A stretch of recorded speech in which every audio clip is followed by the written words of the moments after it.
Imagine standing in a silent auditorium, your palms slick with sweat, your throat burning like you've swallowed glass.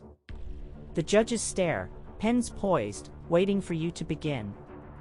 You've practiced this piece for months, every note, every breath, perfected. But today, your voice is gone. Not shaky, not rough, just gone. And your choir director, the man who's supposed to protect your passion, leans in and whispers, "Just get through it." So you open your mouth, and nothing comes out. Not a note. Not a whisper. Just agonizing silence. The judges shift in their seats. Someone coughs. And when the score sheet lands in your hand, 16 out of 100, a number so low it feels like a punch to the gut. That moment, the heat in your cheeks, the sting in your eyes, it stays with you. It fuels you. Because what Mr. Fish didn't realize when he forced you onto that stage, you weren't just a timid 16-year-old. You were a storm waiting to break. And by the time I was done with him, he'd never underestimate another student again. This isn't just a story about revenge. It's about the quiet kid who finally found her voice. The one everyone wrote off, until the day she made sure they'd never forget her. So let me take you back to the beginning. Texas, 2003. High school choir wasn't just a class, it was a battlefield. The kind of place where rankings were everything, and your voice was your weapon. I wasn't just good. I was top tier. Second chair, third chair, never lower than fifth in the state. My voice was my pride, my obsession. And Mr. Fish? He knew it. He'd built a reputation on students like me, the ones who made him look good. But that all changed the week I got sick. Laryngitis. The singer's nightmare. I couldn't even whisper without pain. Doctor's notes, emails from my mom, skipped rehearsals, I did everything right. But the morning of the competition, when I croaked out a pathetic scale in the mirror, I knew I couldn't do this. Not like this. So I pulled Mr. Fish aside as the bus idled outside, my hands trembling. "Sir, I can't sing. I have nothing left." He didn't even blink. "Just suck on a lozenge," he said, like I'd complained about a paper cut. "This is required." And just like that, he herded me onto the bus. What happened next plays in my head like a nightmare. Walking onto that stage. The judges' expectant faces. The piano intro playing, my mouth opening, and nothing. Not a sound. The silence stretched, suffocating, until someone finally muttered, "You can step down." The score sheet felt like a death sentence. 16. A number that screamed, "You never belonged here." And Mr. Fish? He couldn't even look me in the eye. But here's what he missed. While he was avoiding my gaze, I was memorizing his. Studying the way his jaw twitched when he was nervous. The way his voice cracked when he was scared. Because in that moment, I made a promise to myself, one day, he'd feel exactly how I did. Powerless. Humiliated. And most of all, surprised. Junior year, I became a machine. Dawn rehearsals. Midnight scales. I tore through every piece like it was a war cry. And when solo and ensemble came, I didn't just win. I dominated. First chair. The highest score in a decade. The room erupted, kids screaming, teachers gaping. And Mr. Fish? He grinned like he'd planned it all along. But I let him have that moment. Let him soak in the applause. Because I knew something he didn't. This wasn't my victory lap. It was his trap. The call came at 8:47 p.m. on a Friday. "Why are you dropping out?" he demanded, like the answer wasn't obvious. So I gave it to him. "Remember last year? When you made me sing with no voice?" A beat of silence. Then, So quiet I almost missed it, yes. That's all I needed. Good night, Mr. Fish. Click. 3 weeks later, he announced his retirement. And senior year? First chair again. No apologies. No explanations. Just justice, served so cold it left frostbite. So was it petty? Maybe. But here's the truth, revenge isn't about cruelty. It's about balance. The universe doesn't keep score, so sometimes, you have to. Have you ever had someone push you too far? Someone in authority who should have protected you, but instead made you feel small? Maybe it was a teacher, a boss, or even a family member. That moment when their words or actions cut deeper than they realized and something inside you just snapped.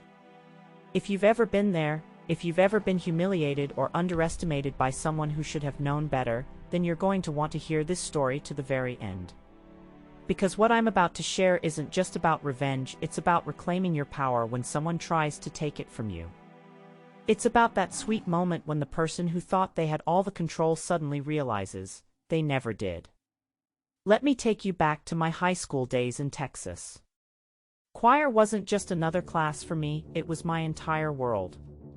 While other kids worried about football games or prom dates, I lived for those moments under the stage lights.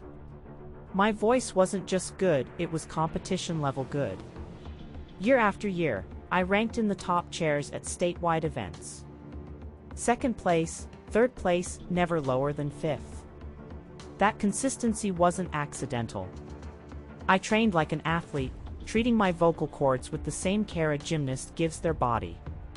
Warm-ups at dawn, scales before bed, analyzing every recording of my performances. Mr. Fish, my choir director, recognized that drive immediately. He'd been teaching at our school for years, building a reputation as one of the best in the state. Our choir room walls were lined with trophies and plaques from national competitions. But here's what they don't tell you about programs like that: the success isn't just about talent. It's about pressure. Relentless, suffocating pressure. In our world, solo and ensemble competitions weren't optional. Your participation wasn't a choice, it was mandatory. Because for directors like Mr. Fish, every student who dropped out or underperformed wasn't just a personal failure, it was a black mark on his professional record. I understood that pressure. Respected it, even. That is, until the year that pressure came crashing down on me in the worst possible way. Until the moment Mr. Fish showed me exactly how far he was willing to go to protect his precious reputation, no matter who got hurt in the process. Because when my time came to need understanding instead of demands, when I needed compassion instead of cold professionalism, what I got instead would change everything between us. And set in motion a chain of events that neither of us could have predicted. Texas choir competitions are a world unto themselves. The intensity, the rivalries, it's like Friday night football but with vocal runs instead of touchdowns. Schools invest thousands in their programs, parents drive hours for rehearsals, and the judges? They're looking for any reason to knock you down a peg. In that environment, your voice isn't just an instrument, it's your armor. And mine had never failed me, until the week everything fell apart. The year everything changed started like any other competition season. Early mornings, late rehearsals, that constant tickle in my throat from overuse. But then one Tuesday, I woke up and knew something was wrong. Not just I stayed up too late wrong, the kind of wrong that makes your stomach drop. I opened my mouth to greet my mom and nothing came out. Not real nothing, the kind of strained, painful whisper that feels like swallowing sandpaper. Laryngitis. The one thing every singer fears more than failure itself. I did everything right. Rested my voice completely. Drank enough tea to float a battleship. My mom even took me to an ENT specialist who wrote an official note.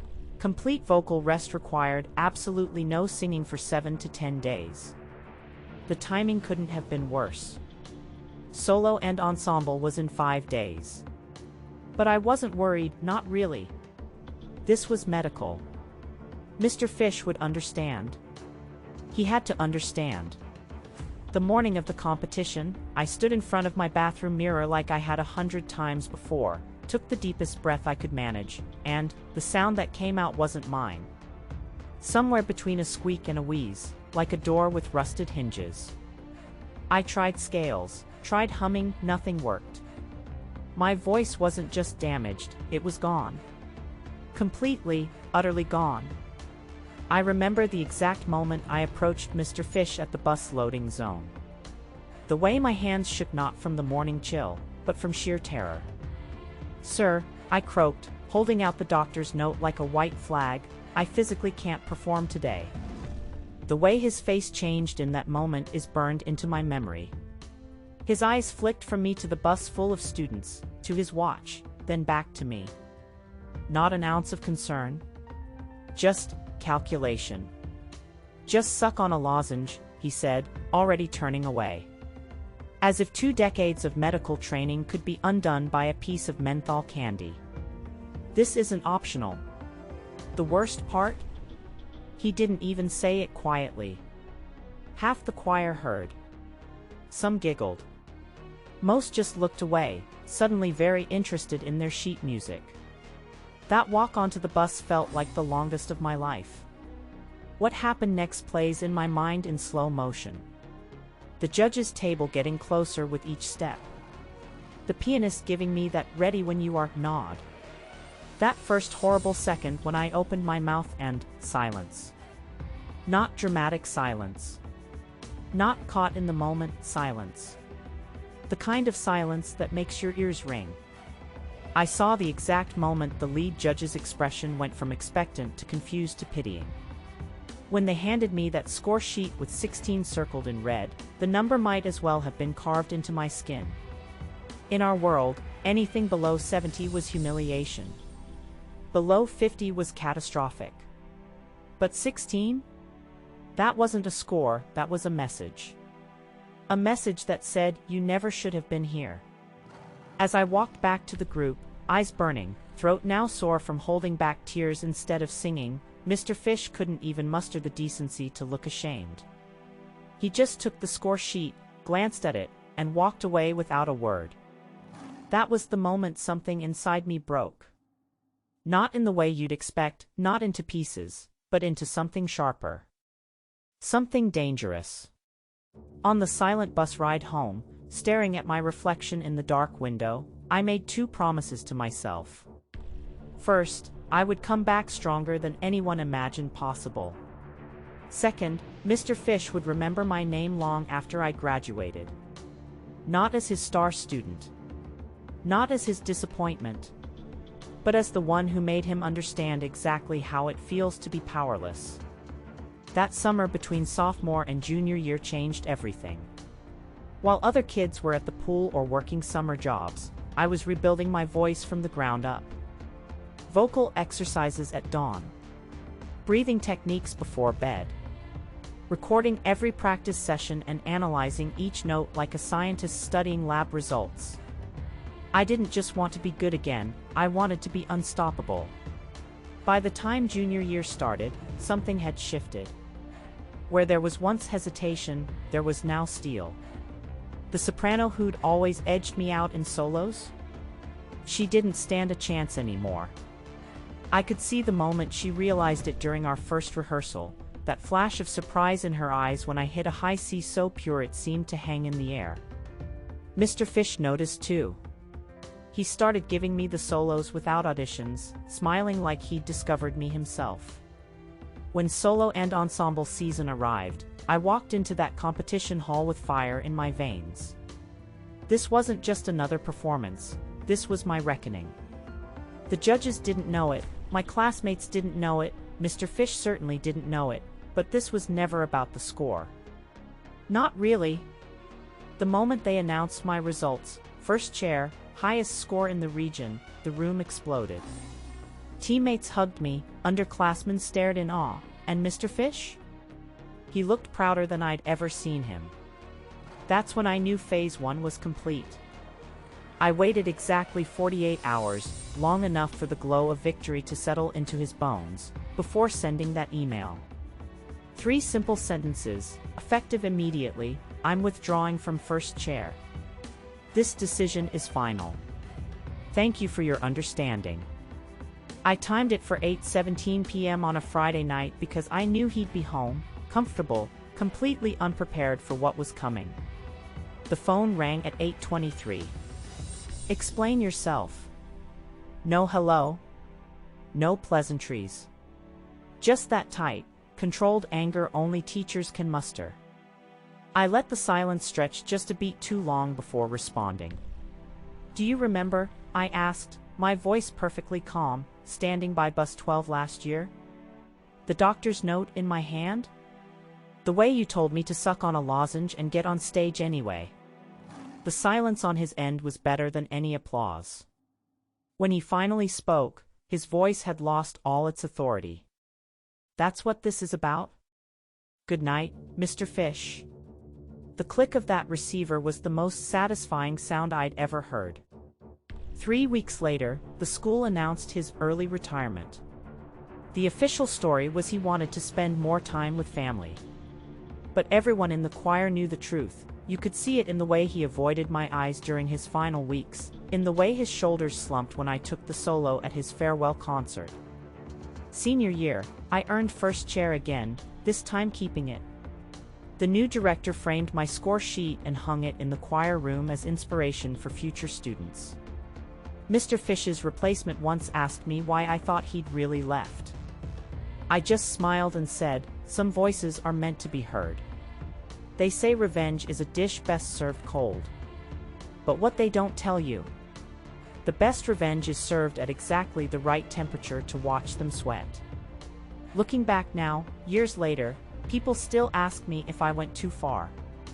Was it really necessary to humiliate him the way he humiliated me? Here's what I've come to understand: revenge isn't about proportionality. It's about truth. The truth that sometimes, the only way to make someone truly understand the weight of their actions is to let them feel that weight themselves. Mr. Fish taught me 2 invaluable lessons that year. First, that talent means nothing without the courage to protect it. And second, that the quiet girl in the second row might just be memorizing your every move, waiting for her moment to strike. There's a power in silence that most people underestimate. When you're quiet, they think you're weak. When you're patient, they think you've forgotten. When you're kind, they think you're harmless. But silence isn't emptiness, it's potential energy. And patience isn't forgetfulness, it's strategy. What happened between me and Mr. Fish wasn't just about a choir competition. It was about that fundamental moment in every person's life when they realize they don't have to accept the role someone else has assigned them. That you can be more than the quiet girl, the pushover, the easy target. That sometimes, the most powerful statement isn't a scream, it's a perfectly timed whisper that shakes someone's entire world. So no, I don't regret what I did. Because that 16 out of 100 wasn't just a score, it was a spark. And the fire it started didn't just burn Mr. Fish's pride, it forged something stronger in me. A voice that would never again be silenced when it mattered most. If you've ever been the underestimated one, the quiet one, the one they thought wouldn't fight back, this is your reminder that patience and precision will always be more powerful than rage. Your time will come. And when it does, make sure they remember it. Now I want to hear your stories. What moments lit that fire in you? When did you finally decide enough was enough? Drop your experiences in the comments below, let's celebrate those turning points together. And if you want more stories about quiet victories and perfect payback, hit subscribe. Because trust me, I've got plenty more where this came from.